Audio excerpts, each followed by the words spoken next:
Thank you. Senator Welch.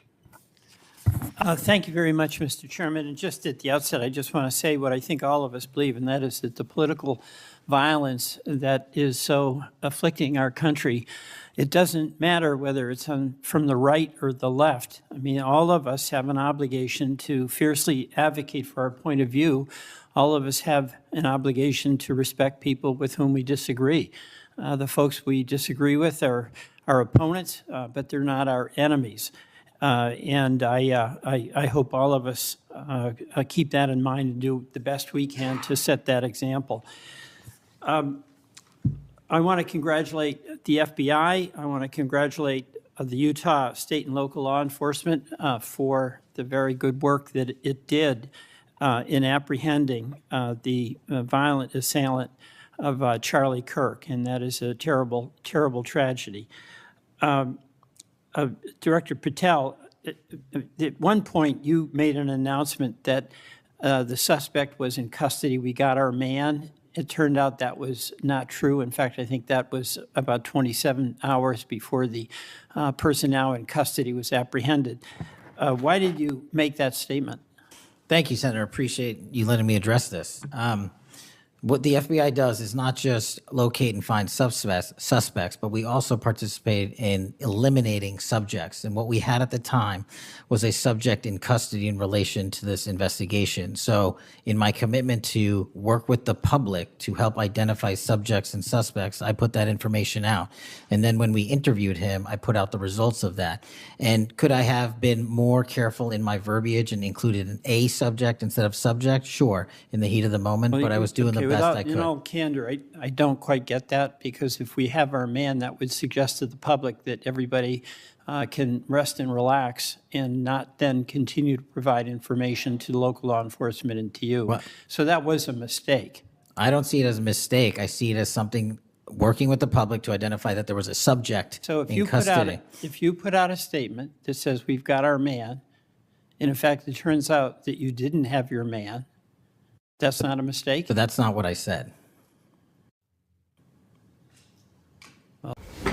What's up, everybody? Welcome back to the channel. And look, this is what happens when you get all of your information from the fake news narrative machine. It just spews out nothing but propaganda slop on a consistent basis. This is a very good example of that. When you put out a statement saying, we've got our man, well, that's not what he said, is it? Plus, once again, you know, the logic in this. If it would have been the man, these guys wouldn't have said anything, would it? So how are you trying to admonish him for thinking they've got the man, that, you know, the actual guy or whatever, thinking they've got him? Turns out it wasn't him. Like, if it would have been him, you guys wouldn't be saying anything about this, would you? So why are you trying to admonish him for making a statement when they fully believed that they had their guy? For goodness sake, these people just don't make any sense, folks. And I love it. I just eat it up. Eat it all up. Every single friggin' bit of it. But y'all do me that favor. Smash that like button for me. Subscribe if you're new around here. Share this video anywhere and all over the place, all at the same time, if you could. And click that join button. Sign up. Become a member. But without any further ado, let's get it, y'all. I'll go on. That's my understanding. A second thing that is really important in the FBI, but it's important in every agency, is that the folks who are doing good work get supported for the work they're doing. And a number of highly successful FBI agents have been let go. And I want to just ask you a little bit about that. You know who Brian Driscoll is, right? Yes. Yeah, okay. And my understanding is he served at the FBI for over 18 years. You agree? I believe that's accurate. Special agent in charge of the Newark office. He was commander of the FBI's hostage rescue team. That's a very prestigious and responsible position, correct? It is. Section chief of the Critical Incident Response Group's tactical section. You've got to be pretty good to get that high responsibility. You agree with that? Yes, sir. He oversaw 55 SWAT teams, and they're like the elite of the elite, right? They go in to the dangerous situations, right? He got a Medal of Valor for his participation in a raid on ISIS terrorist Abu Sayyaf, who had kidnapped American citizens Kyla Mueller, right? Mueller? Is that Yeah, right? I know. You're in agreement, right? I know Kayla Mueller's family. Yes, I know this. Okay, and he got Kurt Meyer, somebody who had barricaded himself in a bar after he killed 4 people and wounded 2. And Driscoll was part of the team that went in there and took that guy out, right? I don't have all the details, but I'll take your word for it, Senator. And he got into trouble when Emil Bove demanded a list of FBI agents who investigated January 6th and was apprehensive that what did happen ultimately would happen, and that is those folks would get fired. I mean, do you agree with me that a boss who stands up for his subordinates when they did the job that was asked of them is a stand-up person and somebody to be admired? Generally speaking, yes, sir. Pardon me? Generally speaking, yes, sir. But Driscoll got fired, right? Again, that matter is under litigation, and the matter you referenced occurred before I was Okay, but director. let's just keep it fairly narrow here. He's fired, right? Yes, he was terminated. And he has to be, there's somebody communicates to him that he's terminated, correct? That's my job. That's your job. So you communicated to him that he was fired. I did. So, you know, I have a hard time with this because that record suggests to me that this person is like worthy of consideration for the Presidential Medal of Freedom, and he got fired. But there's also a record of other information that was available, and now that this matter is pending litigation, we will get that out in due course. But as you So can the agree. so-called, so you've got, quote, other information that you see as a valid basis to fire somebody who, from what I can tell, had an absolutely outstanding record and who crossed the threshold of getting in trouble because he was standing up for agents serving under him who did work that was assigned to them that happened to be related to the January 6th uprising. Again, you're correlating based on your information the reasons for his termination, and I'm telling No, you. that's there's- right. Let me ask you another question. You know, when you were here, you were rightly critical, not here actually, I guess it was on Cash's Corner. You were rightly critical of the way that the previous FBI director used the FBI jet. And you said you wanted to ground Chris Wray's private jet travel that he pays for with taxpayer dollars to hop around the country. Let me ask you this. You know, on the weekend of, according to flight tracker data, on the weekend of March 7th, an FBI plane flew round trip from D.C. to Las Vegas, and you attended a UFC fight with Mel Gibson. And I'll show you that. Is that you, and is that true? Yeah, you want to know the difference? I live in Las Vegas. I'm allowed to go home. I didn't leave a congressional hearing early on an FBI jet to dodge questions. All right. Then on April 5th, you attended a hockey game in New York City. You don't live there, right? No, I don't. By the way, everyday FBI agents who are assigned in Washington don't get to fly home on a private jet. Well, this is a great point. Do you know why I have to use a private jet? Because Congress made it mandatory. Okay. In April 5th, well, we didn't make it mandatory that you go to UFC games with Mel Gibson. Are you telling me I can't go home? You know, you got to use some judgment here. So when I'm at Beth, home, you I would- can't do what I'm doing when I go home. me Everybody else keep- is allowed to go home, Let just me not keep me. going. No, I'm glad you go home. I Okay. love to go home, but I don't go home on a private jet. On April 5th, They're not mandated to do so. You attended a hockey game in New York City with Wayne Gretzky, and Flight Tracker says the FBI jet took you to and from New York City, where you don't live, right? That's correct. And on April 12th, on the following weekend, you attended a UFC a fight in Miami, also on the FBI jet, right? That's correct. So what's the cost to the taxpayer for those 3 flights? But I pay the commercial equivalent per the regs and the law. And so just so you know, when you are comparing me to just asked prior what directors, I asked what the cost was, and you don't know. I take it. Yeah, and what I've done with the use of the private jet is use Andrews Air Force Base versus Okay. Reagan National as what the other directors have done Bottom line to here. save the taxpayer Bottom dollars. line here, you flew home to Las Vegas. There's nobody else in the FBI who gets paid. They have to pay their own way if they want to go home, right? I mean, right? Well, that's not accurate. Depending on where you're stationed, the FBI covers the bill to get home. So are you telling me that FBI agents who are assigned in Washington, but who may live in Charlotte, they get paid by the FBI to go Sometimes home? they do, yes. Right. Another thing I want to say is this. You know, our local law enforcement has been stiffed. About $500 million in COP grants have been taken out of the budget.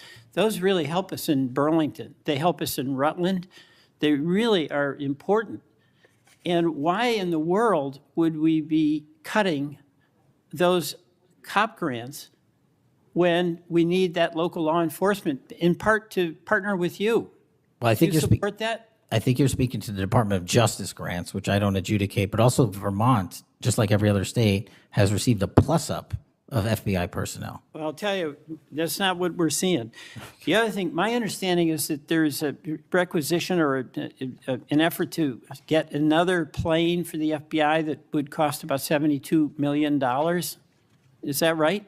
That's inaccurate. The FBI, because the jet, as you call it, is not my jet. We use it for operational needs. We use it for FTOX. We use it for HRT. But that's the one you fly in, right? We have multiple fixed wing assets, and one of them is on a wildly expensive lease that I deemed a waste of money, and I'm looking for a replacement in which the government can procure assets permanently. Well, I would welcome you submitting to this committee the cost information about the jets that are under consideration. And according to our research, the specifications that are included in this request would result in an expenditure of between $72 million and $80 million. That's inaccurate, but I'll happily get you the right I numbers. welcome getting the specific information. Absolutely. Thank you, Mr. Chairman. I yield back. Well, I love that. This senator just can't seem to take yes for an answer at all. I love that. Let's go back to the middle part of that clip when he was talking about Driscoll.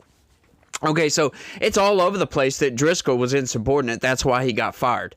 That he was actively undermining the Trump administration, refused an order that came down the pipeline through the proper channels, as a matter of fact, refused to turn over names for people that were involved in investigating January 6th. That doesn't mean that they were going to get fired. That just means they were going to look at these people. We're going to go through their record and see if these people deserved their jobs, as a matter of fact. I think that's a good thing. Look at everybody, because we have a lot of swamp monsters. We have a lot of people that leak information from the federal government, and those people absolutely need to be fired. Just because you think they're on your side, right? He says, oh, he was fired because he stood up for FBI agents. Like, are you kidding me with this? He was insubordinate, right? Like, these people, if they would do just the tiniest little bit of fact checking, they could easily figure that out. I covered that news article on this channel, so I kind of know a decent little bit about this.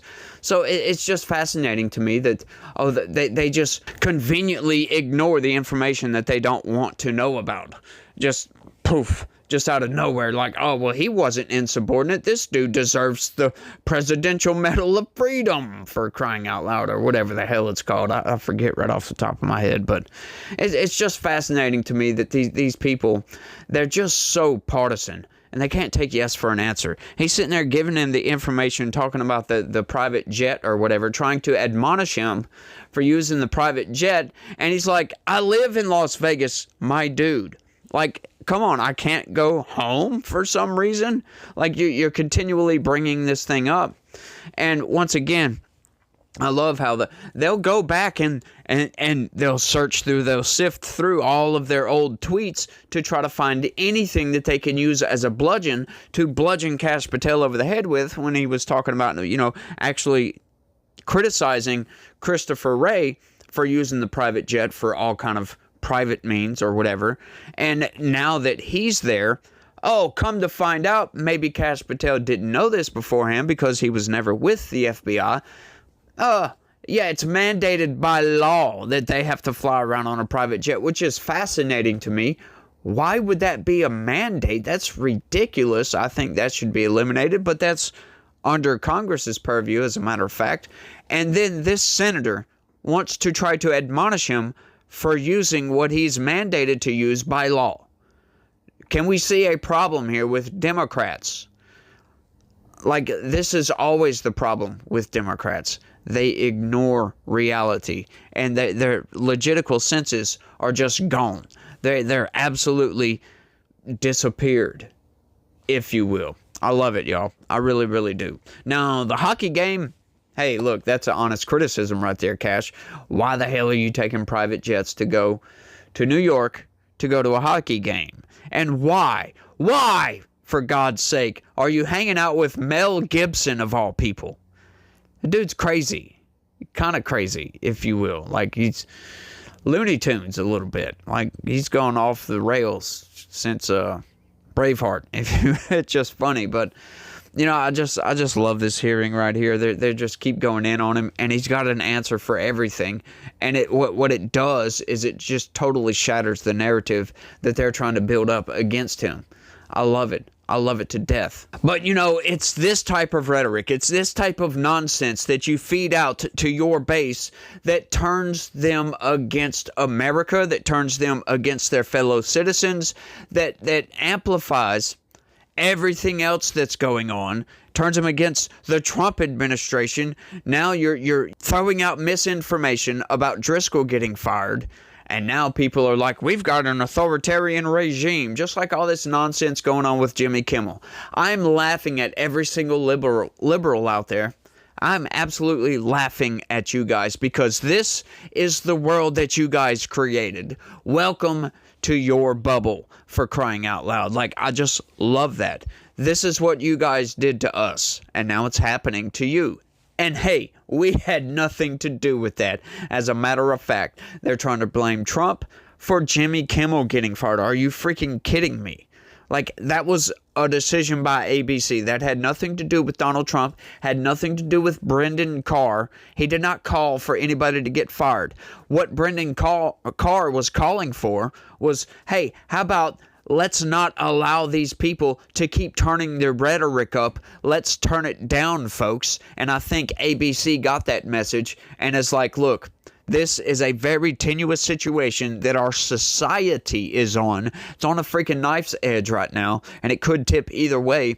And we don't want these people turning that knob up even more. So we're going to get rid of these people because they are not bringing in money. You go look at the ratings. There's been all kinds of news articles talking about the ratings of Jimmy Kimmel. He was only getting like 100,000 or something like that in the key demo. With a show like that, it's the same reason Colbert got fired. It's not because of Trump. You can go ahead and blame Big Daddy Trump, you know, the big authoritarian fascist, if you want to, but that's not why he got fired. That is absolutely not why he got fired. He got fired because of the words he said, because he lied while dancing on the grave of a great man that was assassinated by somebody on your side. Right? So I don't want to hear nothing about any of this, what you guys are calling cancel culture. That's not cancel culture, by the way. I mean, cancel culture is actually ostracizing people from polite society, for goodness sakes. And that's not what has happened here. The guy just got fired. He can go on, he can make his own podcast, he can go to a different network, whatever that may be. There ain't nothing stopping him from starting up his own show, for crying out loud, and doing his own thing. Every single one of you people laughed when Roseanne Barr was fired. You guys laughed when Megyn Kelly was fired, when Tucker Carlson was fired. All of these people that are conservative, when they got fired, you guys were like, well, you get what you deserve. Well, you know what, you guys, this is the world you guys created, so revel in your own creation, for crying out loud. You want to talk about freedom of speech? Revel in your own creation. That's the censorship that you guys created, except it's not a one-for-one. It's not apples to apples. It's apples to oranges, because you guys are not getting censored off of social media. You guys aren't getting banned by the droves for your opinions, are you? No, maybe some people are admonishing you for disgusting takes on things, but that's how polite society is supposed to work, by the way.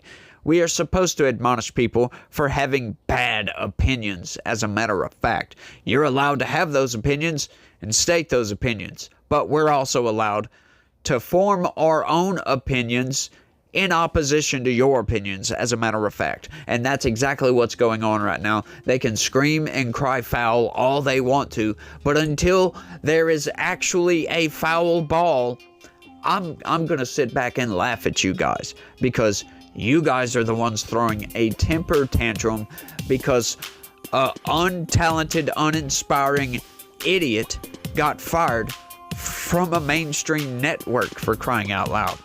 For disgusting comments, by the way. So go ahead, revel in your own creation. I am going to sit here and laugh at you guys for it, as a matter of fact. But I think I've rambled on for long enough on this one. You guys, I don't know how the hell we got to Jimmy Kimmel from Kash Patel, but we're here. We're going for it, folks. But y'all smash that like button for me. Subscribe if you're new around here. Share this video anywhere and all over the place all at the same time, if that's even possible. Y'all click that join button and do all that good googly gobbly stuff. And you guys remember that God is always with us, and He loves each and every one of you out there. So you guys try to have a good day and stay legitical. Peace.